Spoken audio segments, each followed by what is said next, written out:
Mental health is deeply personal to me because I don't remember a time in my life when it wasn't a part of it. And when I say that, it was either in the uncle who lived in the attic of my grandparents' house who nobody ever talked about, all the way to, multiple deaths all being attributed to something else when deep down the underlying issue was mental health issues that were completely unaddressed. I remember standing in line in first grade, obviously knowing to follow the person in front of me, but feeling like the circus was in my brain. It was so loud, I couldn't hardly see in front of me, I couldn't hardly hear, I couldn't hardly smell. It was all I felt was just this roaring.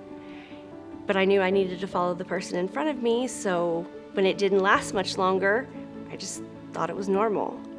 And come to find out years later that that's not normal. It's not supposed to be normal.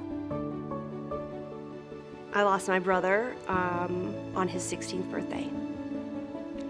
He actually was failing math and got a call. Unfortunately, my stepfather at the time, they had an altercation and it was bad. And my brother actually said out loud, "I am depressed, I need help." And again, he was told, "You're just lazy."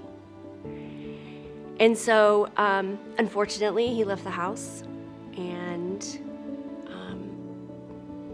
he died that evening.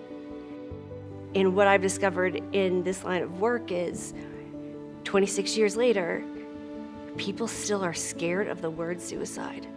Like it's catching. I wish more people understood that the struggle with mental illness can be just as invisible to the people who are struggling sometimes.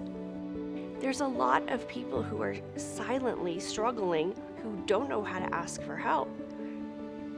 I wear my mental health as a badge of honor because it has completely made me who I am. And if I hadn't had those struggles, I would not be where I am.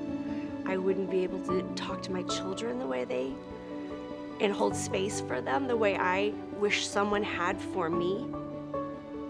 I didn't have that safe space. So it became my job to create it.